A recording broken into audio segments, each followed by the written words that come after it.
ඔයා කවදහරි දැකලා තියෙනවද සමහර අය කාමරයකට ආවම එතනින්න හැමෝම ඒ දිහා බලනවා.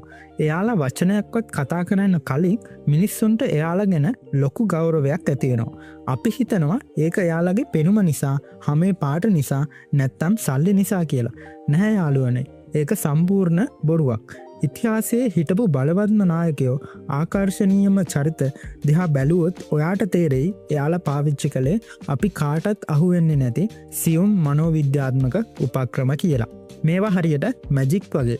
අද මම ඔයාට කියලා දෙන්න යන්නේ සාමාන්‍ය කෙනෙක්ව හයි වැලියු එහෙම නැත්තම් ඉතා ඉහළ වටිනාකමක් ඇති කෙනෙක් විදිහට පෙන්වන එදිනදා ජීවිතේදී ඔයාට පාවිච්චි කරන්න පුළුවන් මනෝවිද්‍යාත්මක රහස් 7.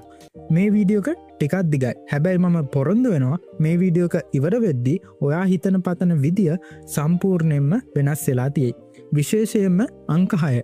ඒක තමයි ගොඩක් අයගේ ජීවිතේ වෙනස් කරන පොයින්ට් එක. ආයුබෝවන් යාළුවනේ, සාදරයෙන් පිළිගන්නවා Psychology in Sinhala YouTube channel එකට. අද අපි කතා කරන්නේ psychology සහ body language පාවිච්චි කරලා සමාජයේ කැපී පෙනෙන චරිතයක් වෙන්නේ කොහොමද කියලා. ඔයා තාම අපිව subscribe කරලා නැත්නම් දැන්ම පහලින් තියෙන subscribe button එක බන්න. හරි, දැන් අපි යමු වීඩියෝ එකට. අංක 1. මේක ගොඩක් අය වරද්ද ගන්න තැන. ඒ තමයි නිශ්ශබ්දතාවය. සාමාන්‍යයෙන් අපි කෙනෙක් එක්ක කතා කරද්දි මැදට එන නිශ්ශබ්දතාවයට අපි බයයි.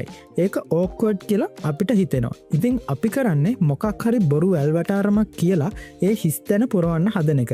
හැබැයි මනෝවිද්‍යාවේදී කියනවා කෙනෙක් තමන්ගේ වචන ගැන විශ්වාස නම් එයා නිශ්ශබ්ද වෙන්න බය නැහැ කියලා. ඊළඟ පාර කවුරු හරි ඔයාගෙන් ප්‍රශ්නයක් ඇහුවම නැත්තම් ඔයාට අභියෝග කළාම එකපාරට උත්තර දෙන්න එපා. තප්පර 2ක් 3ක් එයාගේ ඇස් දිහා බලාගෙන නිශ්ශබ්දව ඉන්න. ඊට පස්සේ උත්තර දෙන්න.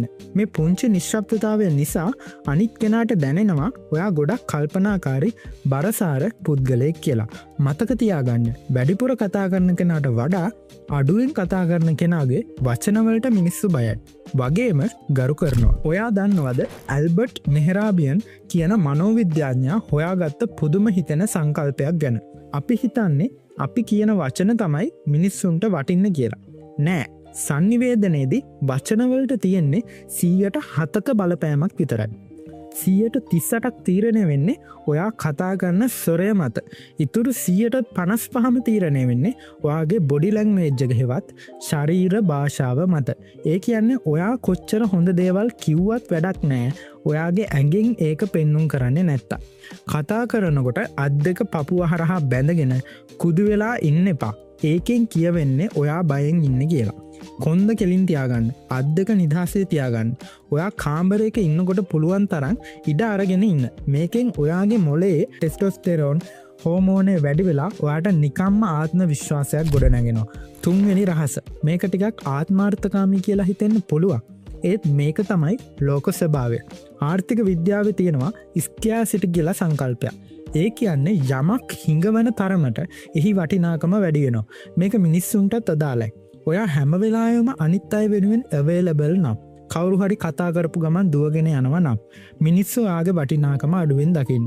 මම කියන්නේ නැහැ උදව් කරන්න එපා කියලා. නමුත් ඔයාගේ කාලයට වටිනාකමක් දෙන්න. හැම දෙයකටම හා කියන්න එපා. සමහර වෙලාවට මට පොඩි වැඩක් තියෙනවා මම පස්සේ කතා කරන්නම් කියලා කියන්න පුරුදු වෙන්න. ඔයා ඔයාගේ කාලයට ගරු කරනවා කියලා අනිත් අයට දැනුනම එයාලත් ඔයාගේ කාලයට ගරු කරන්න පටන් ගන්නවා. අපි ගොඩක් වෙලාවට try කරන්නේ perfect චරිතයක් වෙන්නනේ. වැරදි කරන්න බයයි. ඒත් මනෝවිද්‍යාවේ තියෙනවා Pratfall effect කියලා දෙයක්. මේකෙන් කියන්නේ දක්ෂ කෙනෙක් අතින් පුංචි මෝඩ වැරද්දක් වුණාම මිනිස්සු යාට දක්වන කැමැත්ත වැඩි වෙනවා කියන එකයි. පුදුමයි නේද? හිතන්න ඔයා ලොකු බොස් කෙනෙක්. ඔයා හරිම ගාම්භීරව ඉන්නවා. හැබැයි දවසක් ඔයා පෑනක් අත ඇරගෙන ඒක අහුලන්න ගිහින් මේස් එක හැප්පෙනවා. එතකොට ඔයා ඒකට hina වුණොත් ඔයාගේ සේවකයෝ දකිනවා බොස් වුණත් මෙයත් අපි වගේම මිනිස්සෙක්නේ කියලා. ඒකෙන් ඔයා ගැන තියෙන ආකර්ෂණය වැඩි වෙනවා.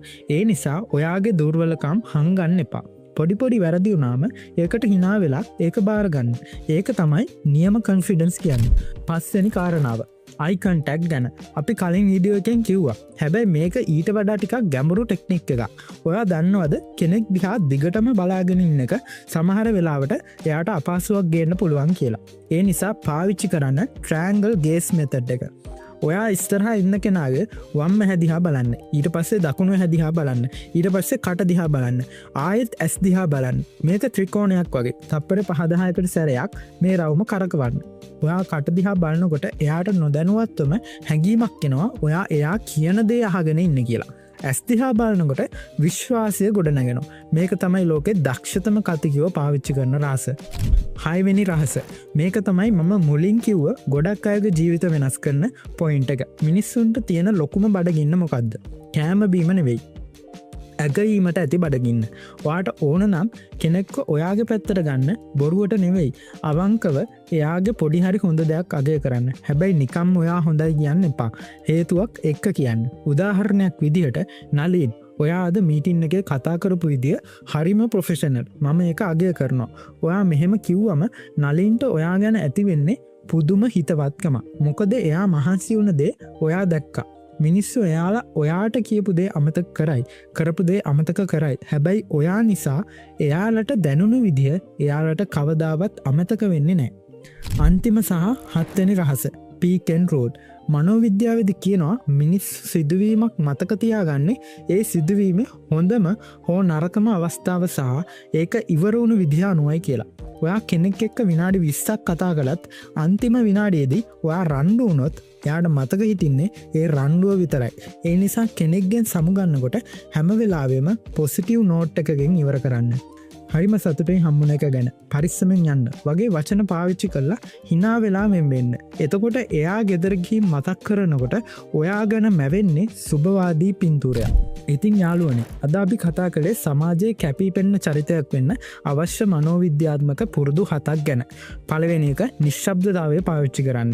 දෙවෙනි එක ශරීර භාෂාව ගැන හිතන්න. තුන්වෙනි එක ඔයාගේ වටිනාකම රැකගන්න. හතරවෙනි එක වැරදි වලට බය වෙන්න එපා. පස්වෙනි එක ට්‍රෑන්ගල් ගේස් එක පාවිච්චි කරන්න. 6 අනිත් අයව අගය කරන්න. 7 හොඳ අවසානයක් තියාගන්න. මේ දේවල් එක රැයකින් කරන්න බෑ. අද ඉඳක් එකින් එක පුරුදු වෙන්න. මේ කරුණු 7න් ඔයාට අලුත් දෙයක් එකතු වුණා නම් අනිවාර්යයෙන්ම වීඩියෝ එකට ලයික් එකක් දාන්න. ඔයා හිතන්නේ මේ 7න් ඔයාට අමාරුම දේ මොකද්ද? මට නම් අංක 1. නිශ්ශබ්දව ඉන්න එක හරි අමාරුයි. ඔයාට කොහොමද? පහලින් කමෙන්ට් කරන්න. මේ වගේම ජීවිතේ දිනන තවත් රහස් දැනගන්න Psychology in Sinhala YouTube channel එක subscribe කරන්න. ඊළඟ වීඩියෝ එකෙන් හමු වෙමු. ජය වේවා.